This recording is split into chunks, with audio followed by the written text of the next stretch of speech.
my God, I can hear myself. This is crazy. I've been dealing a lot with like jealousy and feeling crazy and out of control. I decided we wanted to sort of explore those feelings in a movie. Cool. So I wrote an outline, then I wrote like part of a script, and we shot for a week. And then we took some time off. We shot for another week. And it was like a combination of scripted stuff and improvisation. And Cool. I had a lot of fun. Did you? Yeah, I mean, what was cool about the process of making the movie was that, like, if you have a big production with a lot of money behind it, you have a script and then you just do the script. This was a more organic process where we would do some stuff that was scripted, shoot it. If it wasn't working, we'd play around with it, improvise, shoot some more, take a break, come back, rework the material. It was much more like creating the movie as you went kind of thing.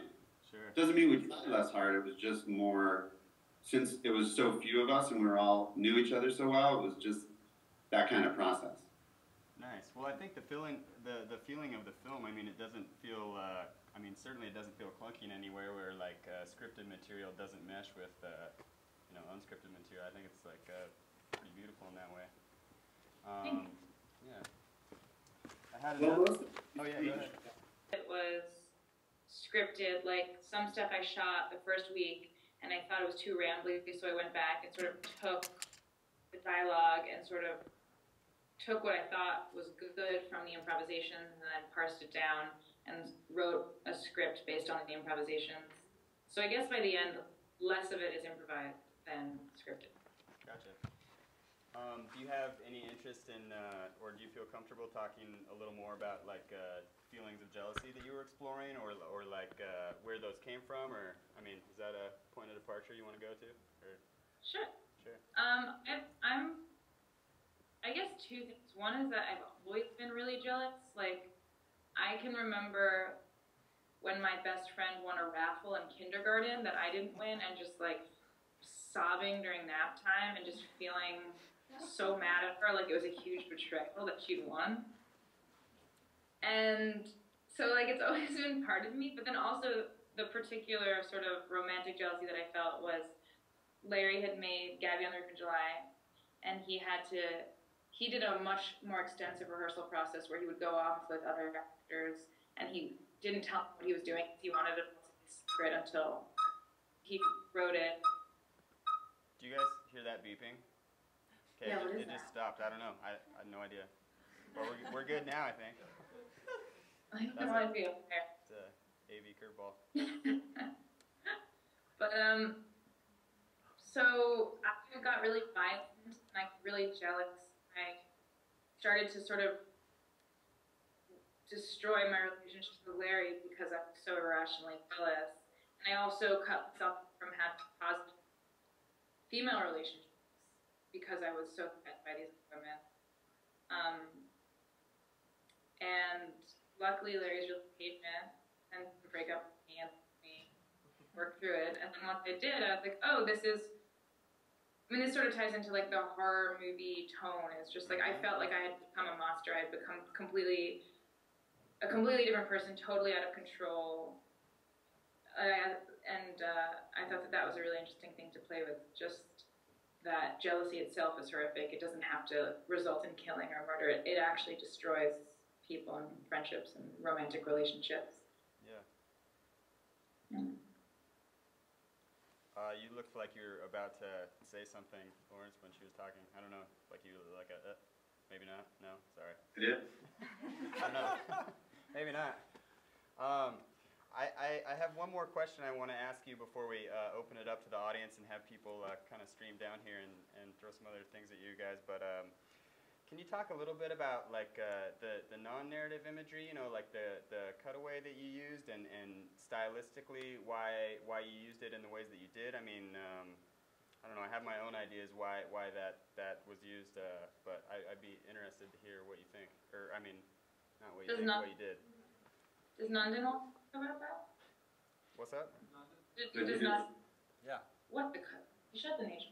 You're talking about the nature stuff? Yeah. I mean, to me, I read it as sort of this like this calm and this state of serenity that this character was like never able to enter. You know, like so it I don't know.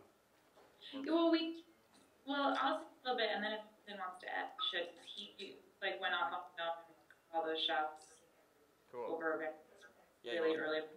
Hop in here. She should go. But I guess we talked a little bit about how nature is sort of a dichotomous, like on one hand it was really peaceful and serene, on the other hand scary and animalistic. And we talked, I don't know if we talked about it or if not, I don't remember who it did.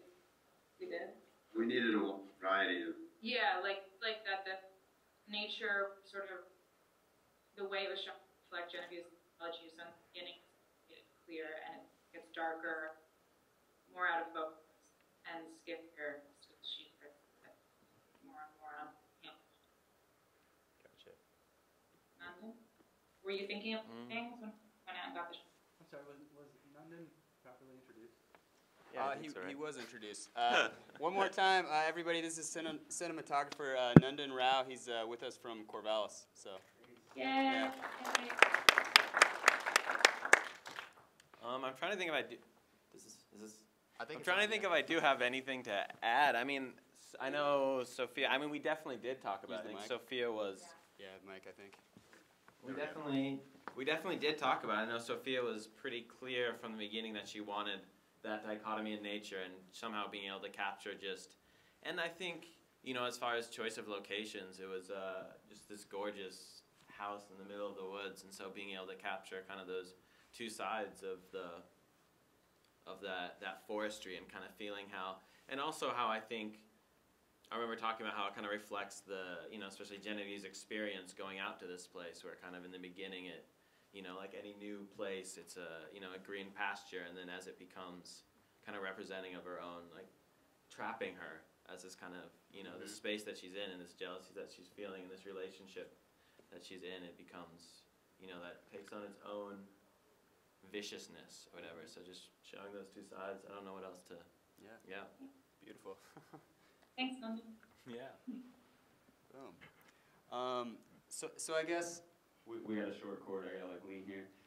So if anyone in the audience would like to come down and ask Sophia or Lawrence a question, please come on in and take the chair. Anybody? I'll go. All right, here we go. Yeah. Hello. Thanks for sharing your film with us. I'm wondering, at one point you decided or why you were drawn to the role of Robin versus Genevieve, given the backstory and, you know, your motivation for writing the story and making the film.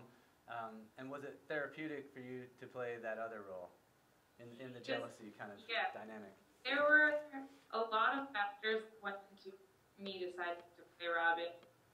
Probably the biggest one was that I really wanted to explore these feelings, but didn't want to relive them or go through them. So I thought that it would be helpful to someone like me, but not really. And also I thought that Kate was better suited towards that particular character, plays Genevieve, her performance style. And those were pretty much the two big reasons. But really, it was just, I already went through a few of them. So was it a therapeutic process? I mean, did you come out feeling like you had... so therapeutic. Like, there's a scene, the last scene between Kate and Larry. Larry really wasn't wearing any underwear at all, and I didn't get jealous at all. Even though, like, he'd been doing sex scenes in the other movie where, like, there were pillows between him and the other woman, and I just, like, got so angry and jealous. But then, like, I'm still jealous. After the movie was over. Like, I'm less jealous, I guess. You just have to be making a movie all the time. Yeah. I think it was that she was in control of that situation, that she set it up. Maybe that made you feel. But I'm still less jealous or less violent. Yes, but set up the movie or just growth as a person? Well, I think the movie like not allowing you to. Yeah, I don't. Not allowing, but our relationship growing and like working through these issues. Right, but I think make the movie part of that. Also, this is something that I wanted to explore in the movie, and I think making the movie helped me with this, is that Genevieve doesn't really have anything outside of her relationship. She's invested her entire identity in the relationship, and I think that that makes her more distanced from Sebastian. She is so afraid of losing him that she ends up resenting him because she's put so much of herself. So I think I was feeling similarly like, oh, if Lawrence loses me, he's all I have. I need him for everything. And that was a really scary feeling. I think that's probably part of why I felt so intensely jealous. So I think that making the movie just, even though we collaborated a lot, and it certainly wasn't like, oh, I'm doing this on my own, it just helped me feel more into myself and feel like an individual that I feel less jealous. So. Great. Thank you. Cool. Anybody else? Yeah, nice. Yeah. All right, here we go. The mic only goes to about there. Thank you, guys. Thanks.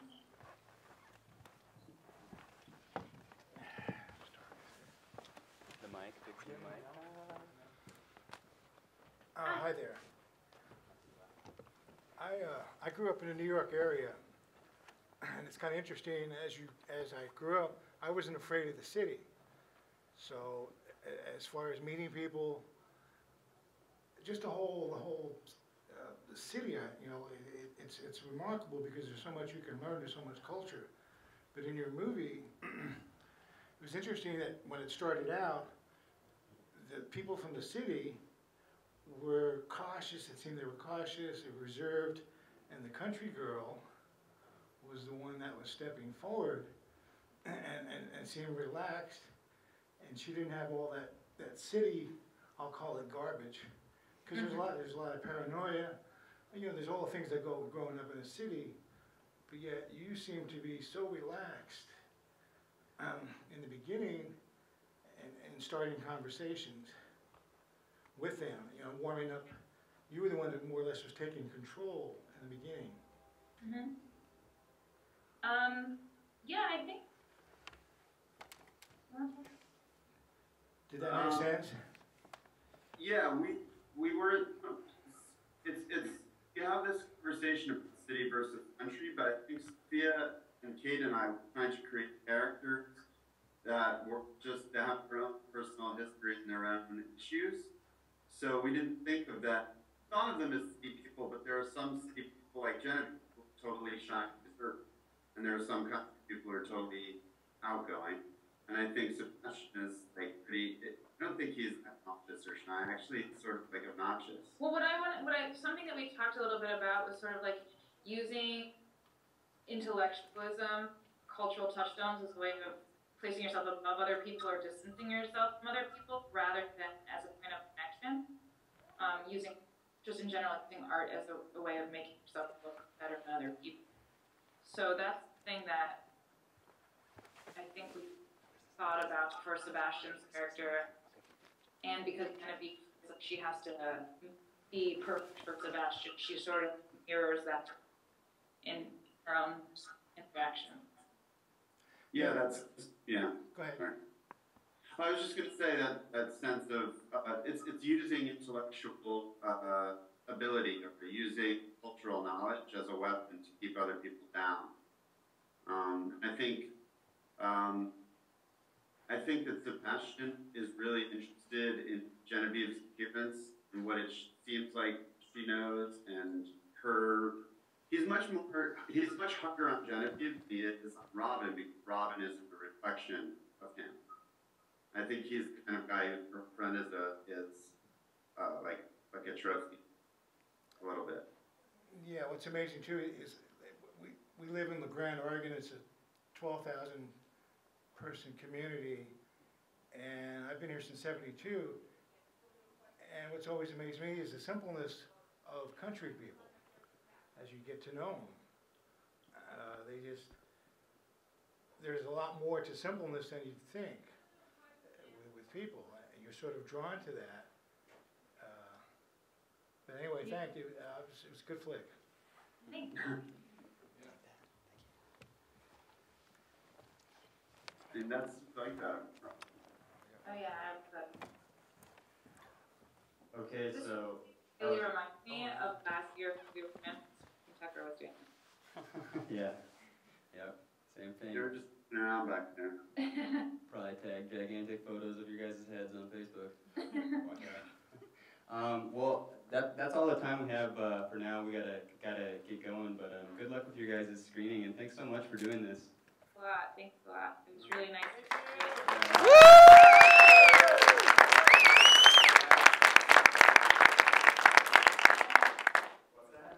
I said have a good weekend. Yeah, please. I just want to applaud Nandan's contribution to this film. The way he shot it was beautiful images. We were focused on performing, and he was really focused on the best.